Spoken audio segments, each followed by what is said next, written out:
welcome, everyone. Welcome to a new edition of Remixing Politics and Culture with me, your host, Pam. Thanks so much for joining me this evening. We've been off for a couple of weeks, thanks to last week being the Super Bowl, and I hope your team won. If this is your first time joining us, welcome, welcome. A little bit about myself. I am a public relations and marketing professional that happens to have a passion for social justice, voter advocacy, and culture. And tonight we're going to have the opportunity to talk with three dynamic candidates all running here in the state of North Carolina. North Carolina is certainly the state to watch. Each candidate is running in a very competitive race. We are currently in the primaries here in North Carolina. Early voting has started. I am really excited about that. Our candidates are too, and they're going to talk about their reasons for running and whatnot. I want to tell you something very special about North Carolina. We know for a fact that we are being watched very carefully because President Biden and other members of his administration have traveled to North Carolina, including Vice President Kamala Harris, Secretary of Transportation Pete Buttigieg, and the First Lady. They've been here at least 4 or 5 times since January. North Carolina has a very hot business climate. We've got Apple is in preparation now to build its one and only East Coast campus in the Raleigh-Durham area. North Carolina truly is a purple state. And we were holding the line, we meaning Democrats, were holding the line in charge of state government with our Democratic governor until we had one Democrat defect to the other side, giving the Republicans a supermajority and rendering our governor's veto power ineffective. Okay, so that's just a really quick smash up of what's happening in North Carolina state government. But I want to bring in my very first guest. Up first, we have Sophia Chiclet. Hey, thanks for having me. Yes. Sophia is a candidate for the North Carolina District 22 Senate seat. She is giving incumbent Mike Woodard a run for his money. Sophia's career began on the Obama campaign. She was a field organizer during the primaries and general election. She went on to serve in the White House and in the Department of Labor as one of the youngest presidential appointees in the Obama administration. Sophia is a proud member of the North Carolina Network of maternal health care funders for birth equity and justice. Welcome, Sophia, to the show. Thank you so much for having me. Absolutely. Next up, I have District Attorney.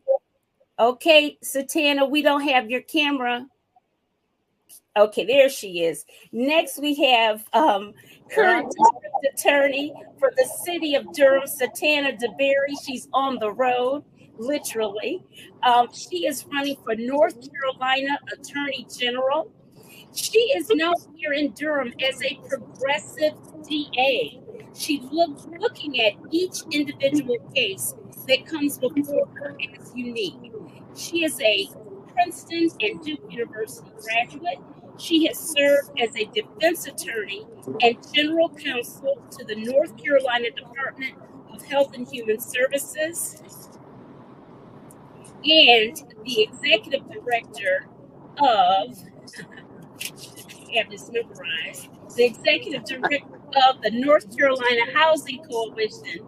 Welcome back to the show, District Attorney Satana. I'm glad to be here. I'm glad to have you on the road coming from Greenville. And last but certainly not least, we have Stephen Valentine. He is running for Durham County can't even talk. Durham County Board of Commissioners. Stephen is a social worker, a military veteran, a decorated combat veteran with service in Iraq, an attorney, a professor, having taught at both North Carolina Central University's School of Social Work and School of Law. He is a former presidential management fellow with the U.S. Department State of the Political Military Bureau. He currently serves as director and supervising attorney of the Veterans Law Clinic at North Carolina Central University School of Law. Welcome back to the show, Steve. And my phone is ringing. Everything is going on. It's a pleasure to be back on Politics and Culture with you, Pam. Okay, thank you. And thank you, Loretta.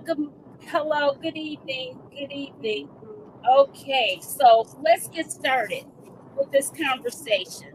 All right, Sophia, I'm going to start with you first. I'm going to briefly tell us the key points of your platform and why you are running for North Carolina State Senator.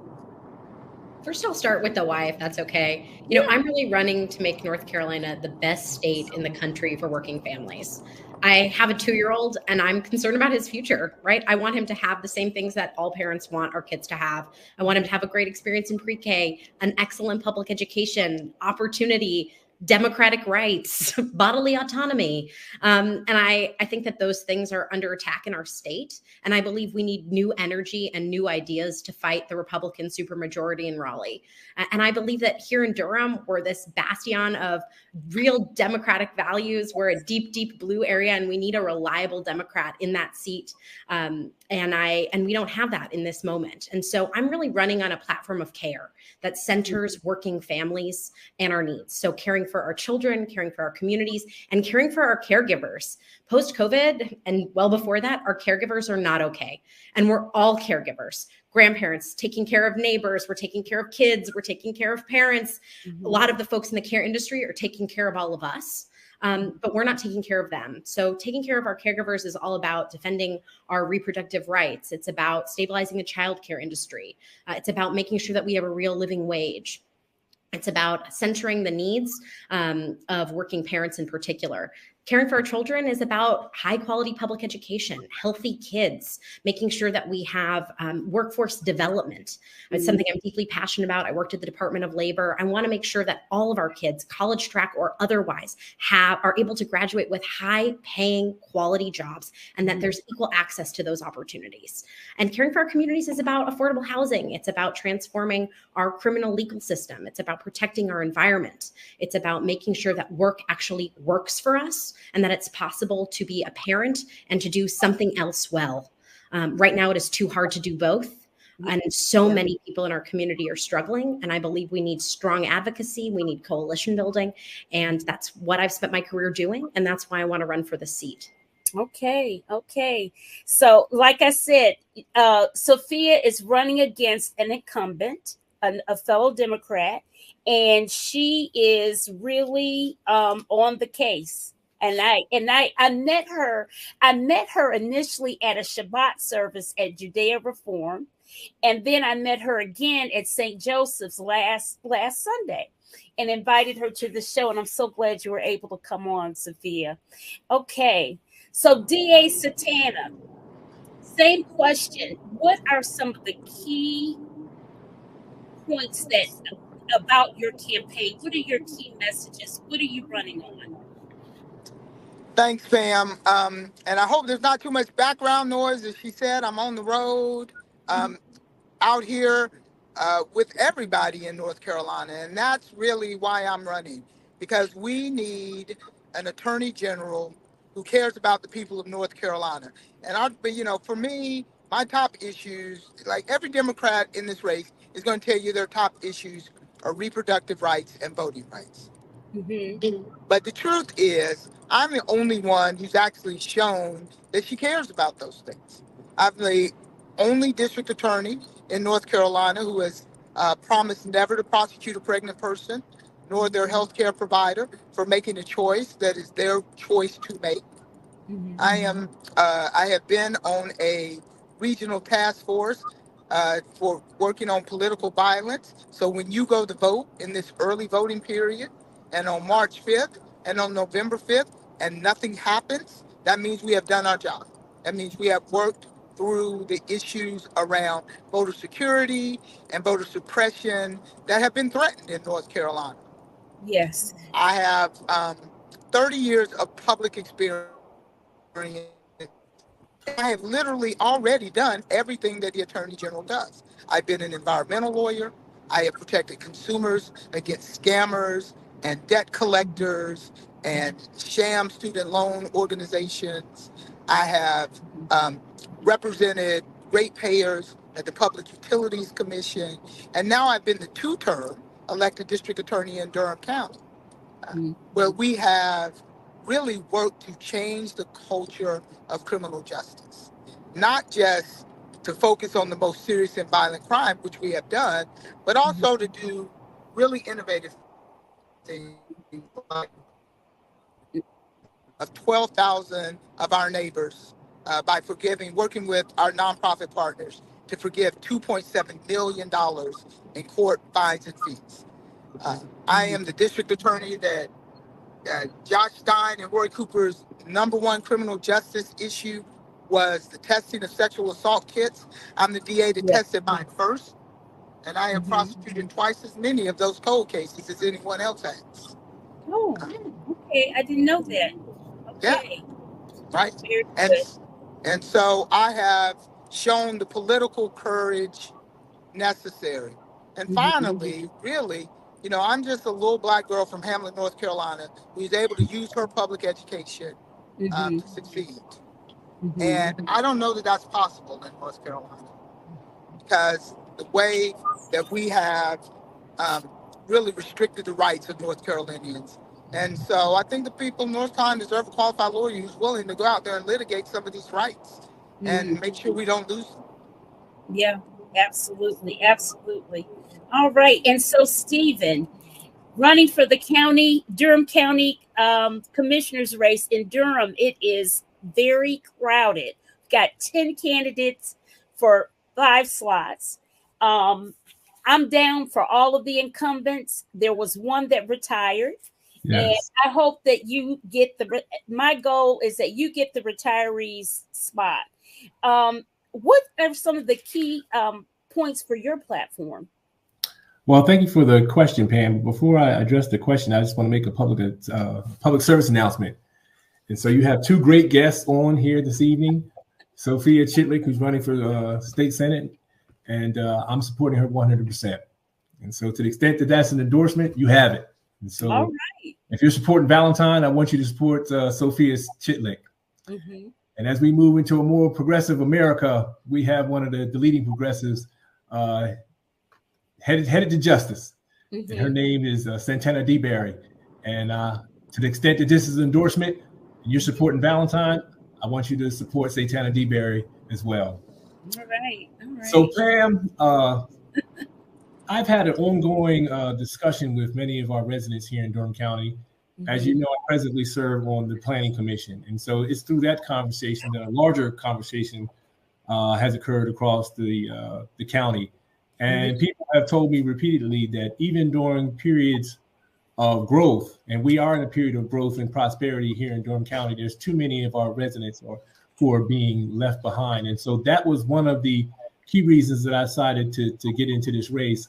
And I had the backing of my family and friends and neighbors encouraging me. And so at that point, it became a decision to answer the call to service.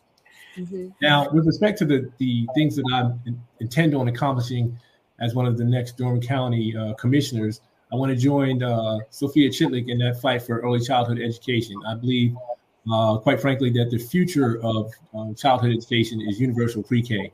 And we seem to be headed in that direction, and I want to join in on that fight. I also want to play a pivotal role in the funding of Durham Public Schools. I have 3 beautiful children who are all adults who have gone to Durham Public Schools. And quite frankly, I think that will be one of the first issues that the new commission will have to face with respect to the long-term financial health of Durham Public Schools. And so I'm ready to join that fight as well. I'm also running for safe streets and safe schools across the county. And so what that looks like is being creative, not being punitive in our attempts to make our streets safer and our schools safer, but working with community leaders as partners to ensure that our children are where they need to be at nighttime, and also giving them some additional resources in the community to have some recreational outlets. And so I'm looking to work in that area as well.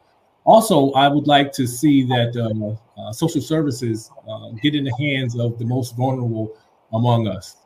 And finally, jobs, and jobs at a living wage. And so here in Durham County, it's becoming quite expensive. And so a lot of our employees who work in county government live other places. And so we have to do a better job to make sure that those who work here can live here. And so I'm ready to go to work for Durham County.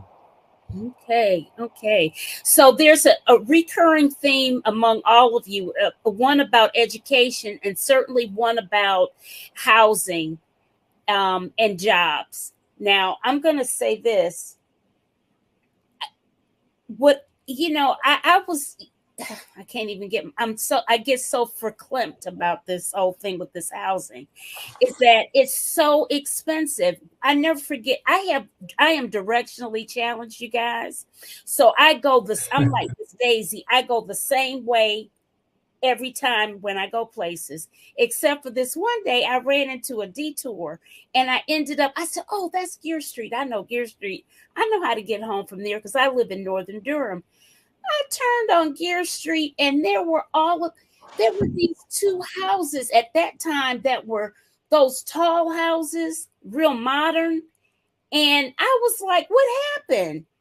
And then I could peer inside of one of the garages and there was a Porsche in one of them. Now, I know that neighborhood doesn't have Porsche income, yet this house had a Porsche, and this house definitely is driving up the taxes of everybody else that are in grandmama and them's house, right? So the other thing I've learned too, okay, so we've got all these people coming in from California and elsewhere into our area. I understand why North Carolina is a beautiful place. But the other problem is that you've got corporations that are buying up these homes and then they're re-renting them out at unbelievable prices and stuff. Is there some kind of way to stop this so that we don't end up having the problems that they have in San Francisco and places like that, where high tech came in, high incomes, and regular people are priced out? And regular people are our essential workers, our teachers, our social workers, our police, our fire, and whatnot. Who wants to tackle that one first? Sophia? There's a lot there. There's a lot there. And there are barriers that we have at a state level to affordable housing. So right now, our down payment assistance essentially only goes to rural areas. We don't have inclusionary zoning at a state level, so it limits what folks at the county commission or the city council level can do. And our state is punitive about that. We've got right now housing,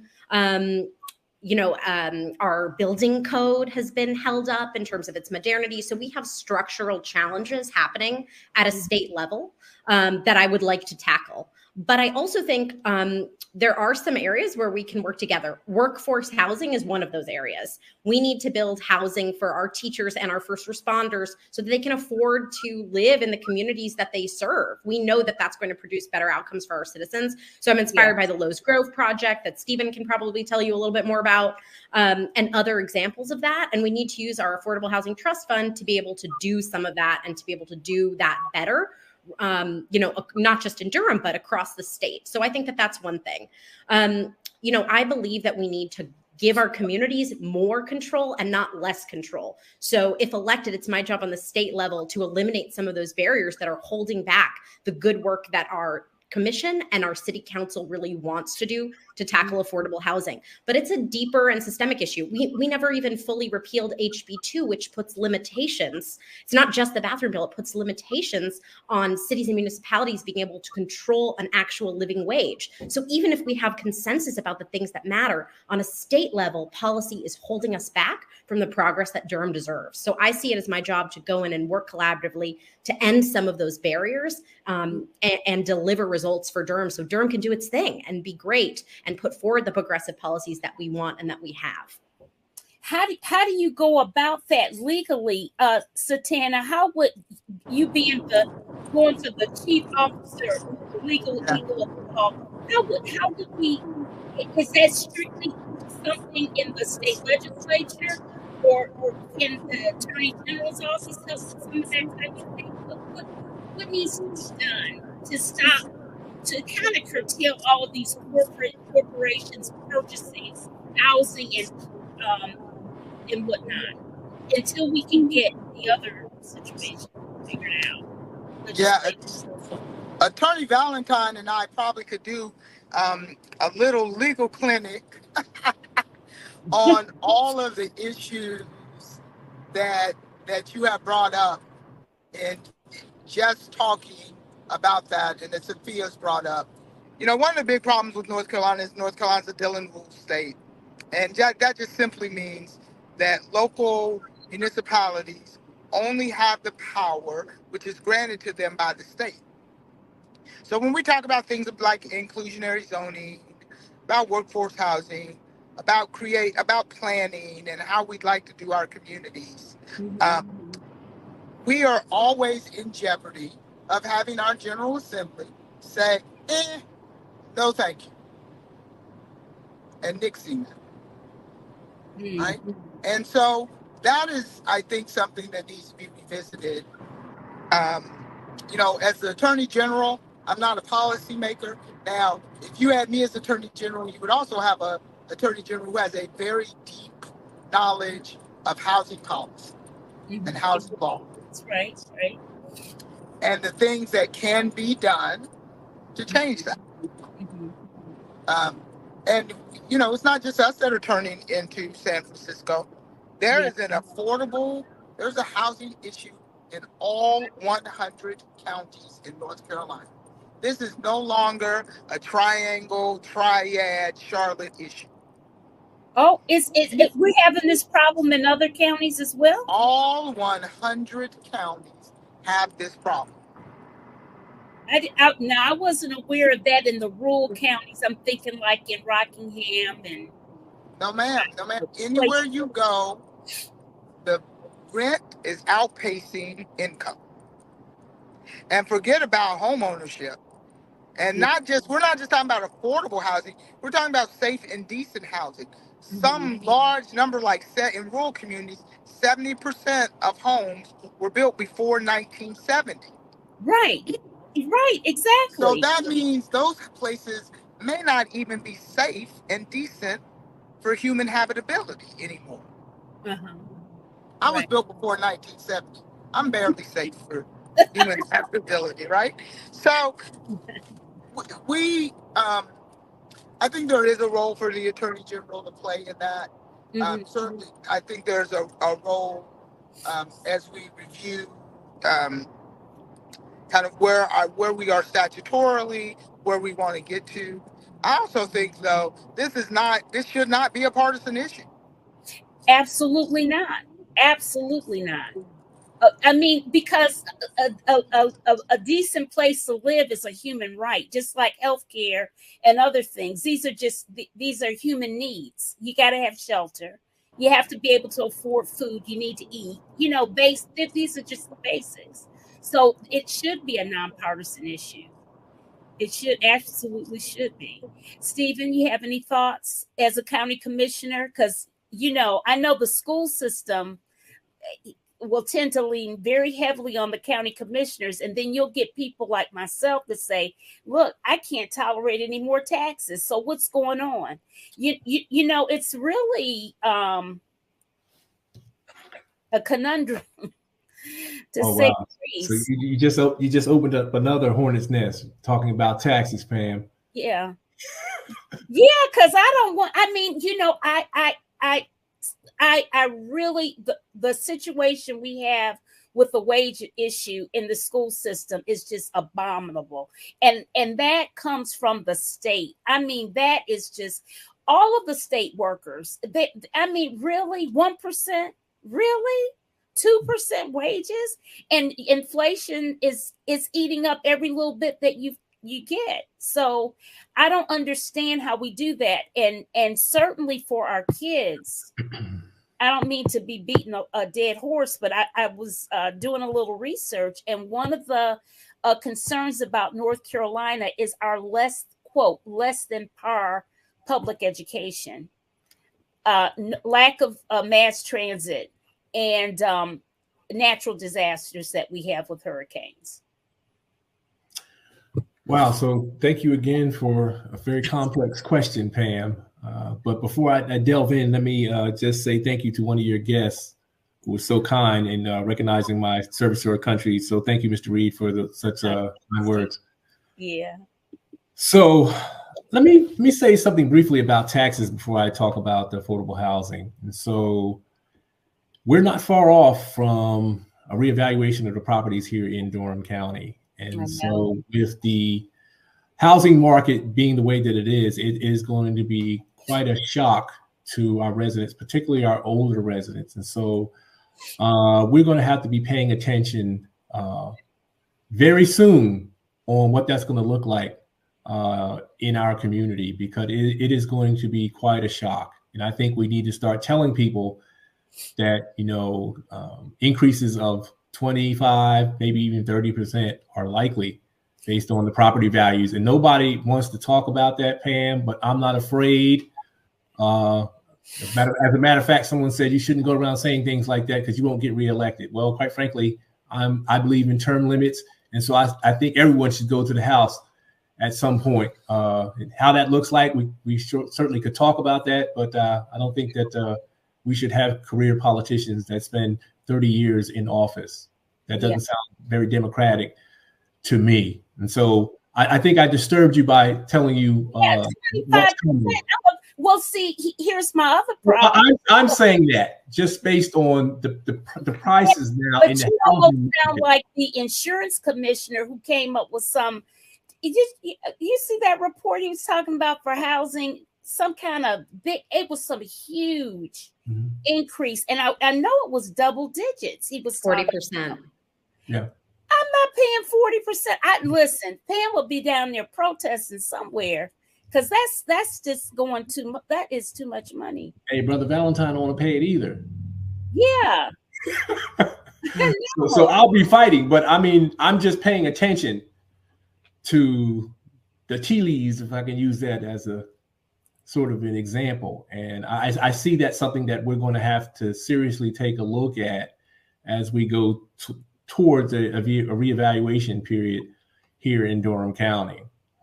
So more directly to the question of affordable housing, I think the larger question, Pam, is accessibility. And so my good friend Sophie pointed out that the project going on in Lowe's Grove, and then there's also some projects on Main Street that are designated for affordable housing. But affordable for who? Yeah, I was going to. These are market-driven projects, right?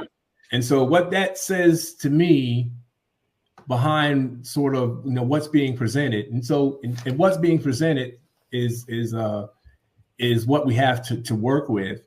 But a large number of the people who live in these communities won't be able to return to the community, right? They won't be able to return to the community based on units that are based on market forces. It's just not going to happen. It's just not going to happen. And to the extent that there are units that people could potentially get into, they still have the barrier of accessibility to actually getting it. And so the city has monies that is available for low-income residents to help defer some of those costs, but they have problems meeting the eligibility requirements even for that. And so during COVID, I would, from time to time, get in my car and drive around Durham. And I tell you, developers were busy during COVID. Communities around North Carolina Central University changed drastically during COVID. And so now we're in a position where the prices of those homes in that area have been driven up so high. You can see large numbers of long-term residents putting for sale signs up to try to get out, because they just can't do it anymore. They can't do it anymore with the rising costs of their taxes. So I think the larger issue really is one of accessibility. And to be honest, Pam, it used to be in our country that we had a commitment to public housing. And I think we need to refashion that commitment in the 21st century. And I'll be talking to my good friend Sophie and her colleagues to look towards some federal monies to make that happen here in Durham County. We need to really refashion that and bring it into the 21st century, because that's really where the commitment lies in solving this issue that we have with affordable housing. As Santana Dayberry said so poignantly, is a problem throughout the 100 counties here in North Carolina. Yeah, and let me say really quickly, I don't even know that we should be even using the term affordable housing anymore. Right, I agree. That is, that has historically been a term that has applied to folks who were making about, less than 80% of area median income. Right. People we thought about kind of as the working poor. Yes. Now we are really talking about just people who are working. Right. Yeah. Right? It's just people who have good jobs, people who have college degrees, people who are doing everything that we have asked them to do. Right. And they still cannot afford. Look, I am the parent of young adults. I have a child who is a senior at the North Carolina Central University. Right, been in Durham long enough to know how to say it. Right, and she lives in my house and probably will continue to do so, because I don't know where she's going to go when she graduates. I don't know how it is going to be possible for this child who grew up in Durham to stay in Durham, which is what she wants to do. She loves it here. Right? Yeah. And she'll probably have a good job, and but she won't be able to. So we really have to look at our statutes, because this is a systemic issue. Yes, it is. But how can we fix it, at least from one state at a time level? Because in a few minutes I'm gonna transition to talk about some national things. So what do you think, Sophia? How do we take bite sizes of this issue and try to work it out? Well, I think the way that we make policy is reflective of our values. And we have to remember that the policies that got us here were choices, and we can make different choices. I think that's critical. So part of it is about hold on 1 second. Satana. There's a white bag that says Sarah. Oh, she's on we're mute. good. She's on mute. So, part of it is about, we actually have a surplus in this state. So, we can make choices to put that into our affordable housing trust fund, to use that money differently, to increase not just down payment assistance for new home buyers, but also assistance to help people stay in their homes as their neighborhoods change around them, which is what, Stephen was talking about. That's so critical. Or to help folks weatherize their home so that they can afford the energy bills, or improvements to their home. We need to make sure that the people who built Durham can stay here. It has to be the number one priority. And that's true across the state. So, I think part of it is we need, we have an understanding, right, that the corporations that are coming here, moving into our community, they're creating jobs, and that's great. But we are forecasting our corporate income tax to get to 0 by 2030. No. Back to the tax.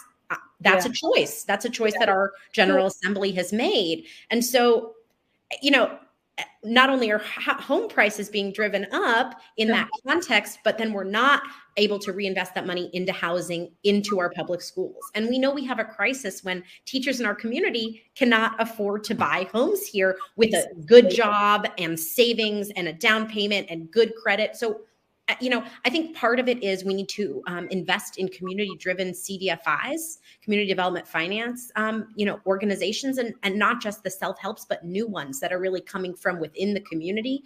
We need to invest in land trusts so communities can have control over their properties in their neighborhoods. We need to talk about what does affordability actually mean. We need to build more public housing. We need to do it. We need to learn our lessons from the past and do it in a way that's smart and inclusive and beautiful. And all of that is possible. We have to remember that these are choices we can make, but we need vision. And I think for so long, we've just decided that it's not something we can do. So we've stopped talking about what's possible.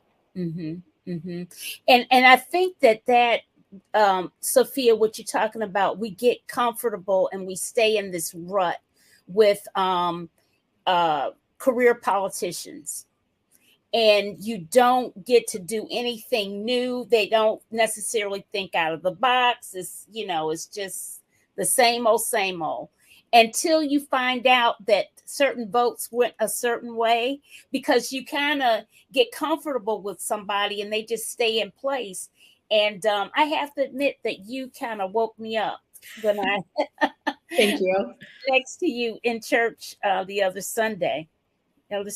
So we're going to switch topics a little bit. It's not so much on North Carolina, but talking about the national scene, if you will, about election 2024 in general. Pam, before we move on, can I just add one thing? Oh, sure, absolutely. Because I got sort of I don't want to say it's sort of a new idea, but it would be creative in our area.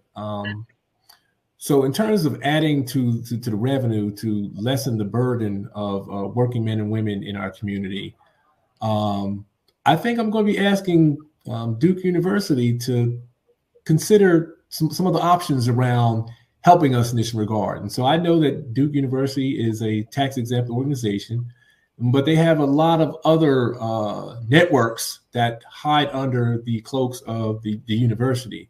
And so I don't think it's far-fetched for us to start a discussion like in other municipalities, like around the University of Pennsylvania and around Yale University, where they've had these conversations with these large corporations, educational institutions that make a lot of money. That's right. So I'm not going to be afraid to say, hey, we need to sit down and talk about how Duke can help defray some of the costs associated with Durham public schools. Right. And so I just wanted to point that out. I think that's a conversation that we need to start. Right. I read something somewhere where there were about Duke not paying taxes, and that in some locations where Duke was located, that they were paying taxes, but what I saw was very vague. It didn't give the details, and I thought, well, everybody, why should the little guy pay the brunt of everything? I'm just so tired of that. That is really old. And quite frankly, Pam, if you started the conversation, people are like, oh no, Duke's not going to want to do that. Duke, I believe, would be a good corporate steward in this regard. I don't think that anyone has approached them on this subject. Maybe they have. I don't think they have. But it's definitely something that we can consider. I mean, I don't think we have anything to lose by starting that conversation. What's the worst they could say? No, we're not going to do that. Yeah, but what's the best we can say? We can come up with legislation that requires it, right? We can do that. Well, I don't know I'm not so certain. Yeah, I don't know if that's true, to do that. But I do. I think Stephen's got a good point. There are large universities. My own alma mater is undergraduate alma mater is doing exactly that. It's making payment in lieu of taxes to the municipality in which they sit to support public services. I mean, they benefit from those public services just like the citizens of that community. They are citizens in that community. You know, That's right. Duke is our neighbor. They're our largest We work employer. there. We send Yeah. our, we are members. That is a part of our community. It is not a wholly separate place. So Right. Right. Yeah. And I think it brings into light this larger question of corporations in our politics and big institutions in our politics, and where we can set the table and really find common ground, and where we need to be more wary of that influence. There's a lot of corporate PAC money coming into my race in particular, and I think that constituents often have a different interest than, for example, developers or health insurance providers. And I think we really need to be mindful of the way that our politicians ally with corporate interests, because, we're all being elected to fight for the rights of our constituents first. And I know that all the folks, certainly on this call, that's exactly what they're going to do, right? But it's not the default setting in our politics anymore. Yeah, interesting. Okay, so flipping the script a little bit, why is this election so consequential? I mean, there's just let me count the ways, but why is it so consequential? I mean, 2024 is a reckoning. And for those of us who love democracy, we've got to fight for it. So who wants to go first with that to answer that question? I'll go first. Okay. Okay. And I'm going to go first because I hear a lot of people say democracy is at stake, and that is not an understatement. But I think that is not what's going to move people. I think what we have to tell people is, voting is important every time you do it. Yes. Right? We're not just voting for one guy against another guy. And Sophia and I know very well that it's usually one guy versus another guy, right? It is, you are voting for the community in which you want to live. You are, for lack of a better term, voting for the beloved community, right? And your values and what you want to live. And I think what is really true this time is that there are people who are actively working against the beloved community. Yes. There are people who are being very clear to us that for some of us, they feel like our rights have gone too far and they're ready to roll them back. This was fun while it lasted, but they're not going to keep doing it. Right. And in my race in particular, we have seen what happens when you have a Republican attorney general. You have a Republican attorney general, women suffer. Yes. Women die. Yes. Trans people suffer. Trans people die. Children suffer. Children die. People of color suffer. And people of color die. It is a death cult. Yes. You have a Republican attorney general. In Texas, they are prosecuting women for miscarriage. They are subpoenaing the health records of children. Can you believe that? I mean, what country are we in? That's insane. That's right. They are floating barbed wire in water. You ever say, it doesn't matter how you feel about immigration.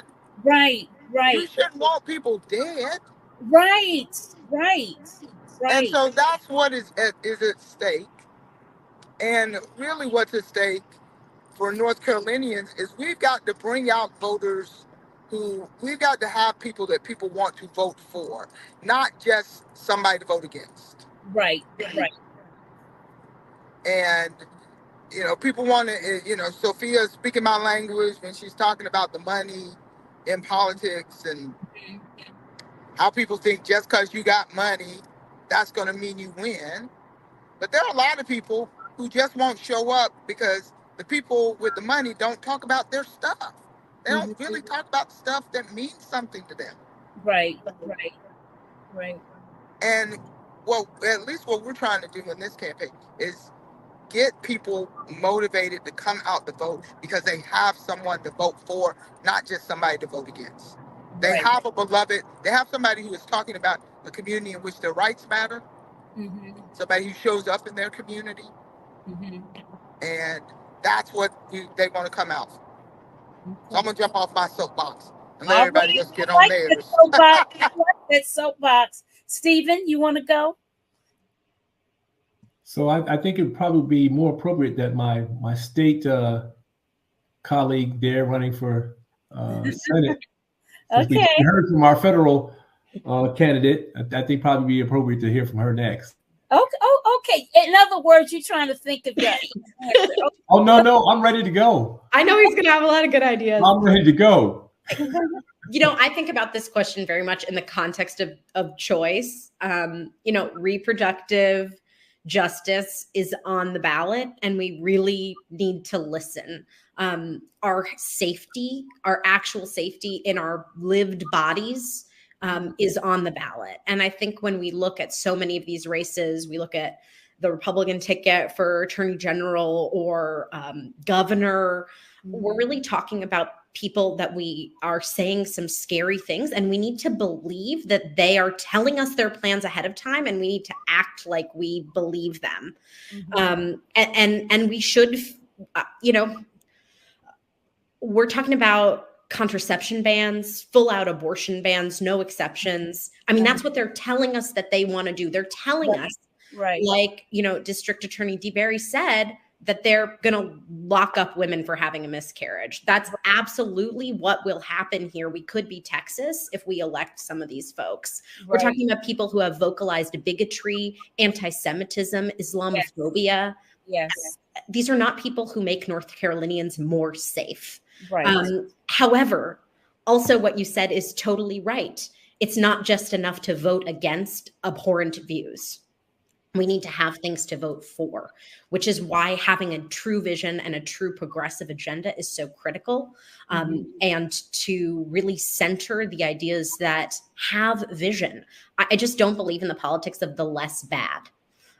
That's not our job here. It's not. So I think the more that we can talk about what we do stand for, that we are a party that is for working families, that centers that lived experience, that is here to make sure not just that you can choose when to give birth, but that when you do, we're going to help you take care of that baby, not just at birth with a safe birth, right? Which we don't have, but also all throughout public education and into college. So we need to be talking about what Democrats do believe in, and we're not great at that yet. I mean, the folks on this call are great at that, but as a party, we need to get stronger with our message. Yeah, I don't know what that's all about. I did a whole show on messaging. It was one of my most popular shows, and I don't know. It's interesting. And then when I fussed at somebody on the national level on the Democratic Party about that on Twitter, they didn't allow me to tag them anymore. They didn't unfollow me, but they didn't allow me to tag them anymore because I just get so frustrated with that. Stephen, you're up. You're up with that question. Why is this election so consequential? So I've been going around sharing with the people that I get an opportunity to talk with that I believe that this is a consequential election.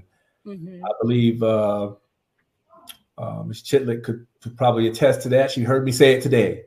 I actually believe it to be true. And so democracy is 100% on the ballot. If you hadn't been paying attention for the last 8 years, the last 4 years should have awakened you to the prospects of one person, one vote being in our rearview mirror, not window, our rearview mirror. And so just looking at the early numbers at the polls, I still have hope, but I was hoping that more people would be out voting, particularly with the consequences being so high up and down the ballot. But I agree with both of the prior speakers that ultimately all politics is local. If I can quote the old politician Thomas Tip O'Neill, who said that all politics is local. And so it all comes back to, how things impact local communities. And so even though it may seem as though it's a federal issue, right? And so the abortion issue at the federal level has large implications for the women who live right here in Durham. Yeah.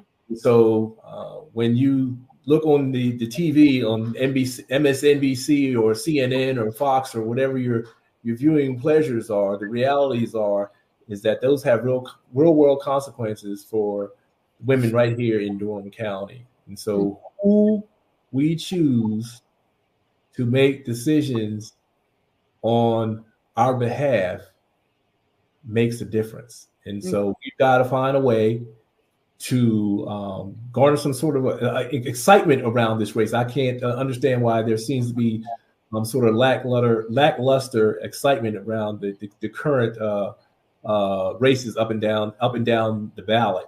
But this is a consequential election, and most elections are. Yes, right? Yes, they are. Yes, most elections are. But this one is like our very future as a democratic republic is at stake. Literally and figuratively. Yes. So January 6th of a number of years didn't convince you that there's a segment of our society would be willing to do anything to take over our democracy, then you're not awake. Right. You're not awake at all. Mm-hmm. Now this is maybe a little controversial question, but I got to ask it, and because I think about it often. What do you make of the criticism of President Biden is receiving about his age, and is he selfish to run again at age 81? Who wants to do that one first? I'll take it. Okay. So I had mentioned that I thought that term limits were the way to go. Unfortunately, the Supreme Court of the United States has already determined that term limits are unconstitutional, particularly as it relates to federal elections. Mm-hmm. But to the extent that Joseph Biden is the Democratic Party's selection to be its nominee for the president of the United States, I think the stakes in this particular election are too high for us to be divided on this question. Mm-hmm. Would I like to have someone a little bit more exciting at the head of the ticket? Mm-hmm. Maybe, but I think our democracy is much more important than excitement at this level. And so if he's going to be the torchbearer, mm-hmm. I'm going to rally around him. And quite frankly, presidents don't do it alone. No. They have many people around the office of the presidency that makes that particular person who occupies that position successful. And mm-hmm. so I'm hoping that those who are in and around the White House and up and down the ballot will sort of put their differences to the side and coalesce around Joe Biden's candidacy so that we can ensure that democracy will be here for our children. Mm-hmm. Mm-hmm. Who wants to take it next? I think, I think that is a red herring. Mm-hmm. Mm-hmm. And, they are the same age. Yeah, they are the peers. It's two grandpas against one another. So, the American government is gerontocracy. Mm-hmm. It's not just the president, it's Congress. So, that it is what it is, but it's certainly not the issue that I'm going to make my decision around. Mm-hmm. That's for sure. Mm-hmm. Yeah, I hear you. I will tell you, I initially thought there was a time before Biden, before he officially stated he was going to run, and Gavin Newsom went to meet him in the White House. And I thought, in my mind, in my imagination, I was thinking, well, maybe they're, going to chop it up a little bit and maybe Biden was going to give him his blessing to go ahead and run or whatever. Because what I personally think, and we know this to be true, that the White House ages you. Biden is in great physical condition. Is he older? Yes, he's older, but he's mentally alert. When he's frustrated or angry, he does have a stutter, and it comes out, right? And so he's human. He's human. So, and people are saying those little digs because of that. But then but I think like the red herring is that Kamala, they don't want her to be in charge if something were to happen to him while in office. Pam, let me say this too. Uh-huh. I think there is also a little bit of, we're here talking politics. That's the thing that we like. We're into it. I think a little bit of this is the horse race aspect of it. Is like people who like talking politics find smaller and smaller and smaller different things to differentiate candidates on. And those are not the things that Americans really care about. Yeah. And we spend time worried about how old Biden is, or who's got enough money, or this, that, and the other. And there are literally people going, who are losing access to health care, who are driving an hour, 2 hours to get primary care. I learned this weekend that there are only 2 gynecologic oncologists between the Tennessee border and Charlotte. And do you know that the only cancer in the United States for which survival rates have gotten worse in the last 20 years is uterine cancer? That's a reproductive justice issue. Yeah. Yes. And they want us to be distracted. Yeah. When Joe Biden was born. Yeah. I don't care.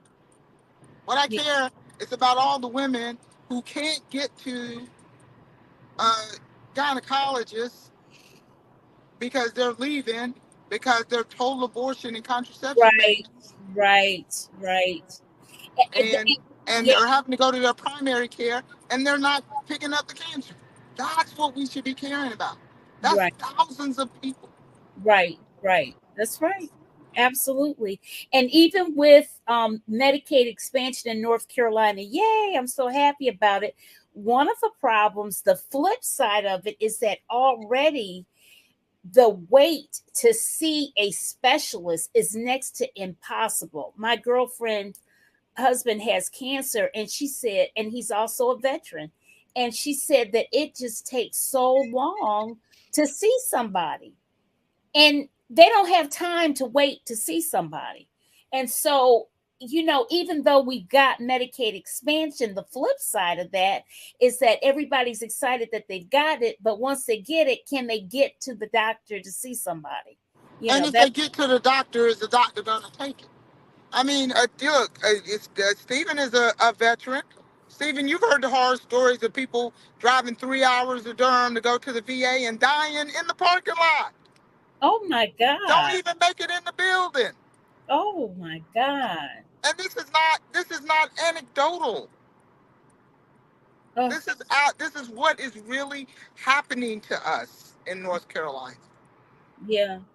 And if it's happening in other states as well, no doubt, because there's nothing really that different, except for some states are even more extreme, whatever.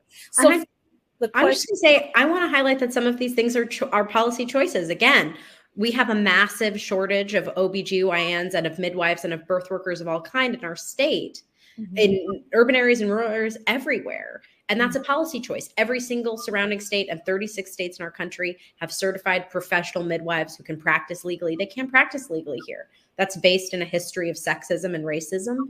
That's a part of a legacy of our state. And it's part of a larger effort to control women's bodies. And so I think, we have to, when we look at this, There are pieces, there are real policy choices that we've made that have gotten us to this moment. And that's really, that's like, District Attorney DeBerry said, I want to be talking about the real things that are affecting people here in our state. This presidential election is absolutely critical, but all of us are running for office because I assume that we share this belief that it starts with us, right? If we're going to talk about age, let's talk about the age of our state Senate. Half of those folks are over 60. And I have a lot of respect for our elders, and we need wisdom, but that's not representative of our population. So it's not representative of North Carolina. 2/3 of our state Senate are men. I love men, but that's not representative of our population, of our democracy. So we've made policy choices like the salary or making it a part-time job that make it structurally almost impossible for many, many people who are deeply qualified to even apply publicly, run for this job. And so those are the things that I want to be talking about. Right. Whew, that's a lot. And one of our listeners said something. The Oxford, Michigan School Board election is very important this cycle. It's local, and the issue is transparency. I think the Oxford, Michigan, that's the case. Is that the case, Howie, where the parent got convicted for the kid shooting up the school? The right to sue can be crucial to reform and prevention of further trauma to the community. I think that's what she's referencing. Check out the organization Mothering Justice for more medical issues that affect women. Oh, Mothering Justice, there's an organization. I'm assuming that they're national, Shoei, right? They're national? Is it a national organization? Okay, because we've got people here. Well, tonight, everybody has some link to the state of Michigan because that's my home state. So, and they showed up tonight. But at any rate, you guys have any last thoughts that you want to give a round robin real quick? A last shout out to your campaign or something. And I want you to share the video so you can use it for your campaign or whatever. Anybody who wants to go first? I'll go. Okay, Stephen. So my name's Steve Valentine, and I'm running for Durham County Commissioner. Early voting's already started, and I want you to vote and vote early. And if you're supporting Valentine, I want you to support Sophia Chitlick for State Senate here in North Carolina, in Durham. She'll be representing Durham County. And also, I'd like for you to vote for Satana DeBerry, who's going to be our next Attorney General here in the state of North Carolina. So vote and vote early. Right. Well, and you know what? And don't let me forget before we get off to show you our Souls to the Polls for February 25th. Who's going next? I'll be there. I'm going to Souls to the Polls, and I'll go next. So I'm Satana DeBerry. I'm the 2-term elected district attorney of Durham County. I am the most qualified person to ever run for Attorney General in North Carolina. I'm asking for your vote. As Attorney Valentine said, it is crucial that you show up. That you show up early, get that vote in, and bring somebody with you. Don't just come by yourself. Right. And follow me on social media. Go to my website, www.satanadberryfornc.com. Follow me on Facebook, on Instagram, on Twitter. I am not on TikTok, sorry, but you can follow me on everything else. And please learn, this is an important race.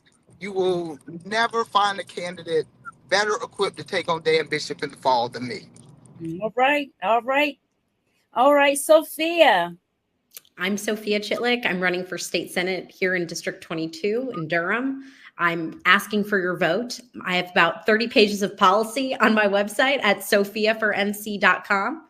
You can follow me at Sophia with a PH for NC, the word for, at all social platforms, including TikTok.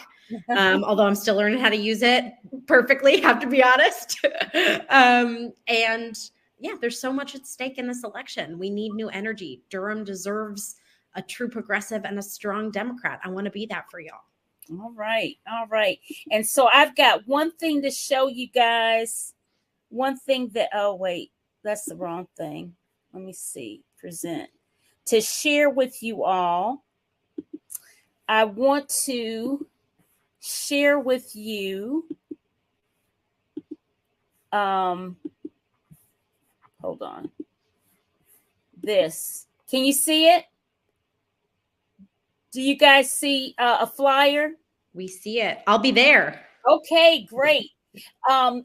February 25th, next Sunday, Social Justice Sunday at St. Joseph AME Church in the city of Durham, North Carolina. It's our last Black History Month celebration with Reverend Dr. Benjamin Chavis Jr. And after the service, we will be doing Souls to the Polls. We will be getting in our cars and caravanning down the road to North Carolina Central University to vote early. And we have a number of organizations here that are also supporting this great effort. All right, I'm back. So anyways, guys, let's say goodnight. Thank you all so much for coming. I appreciate you. Satana, you did your thing in the car going home from Greenville. Made it work. Made it work. Okay, unmute yourself, Steve, so you can say goodbye to everyone.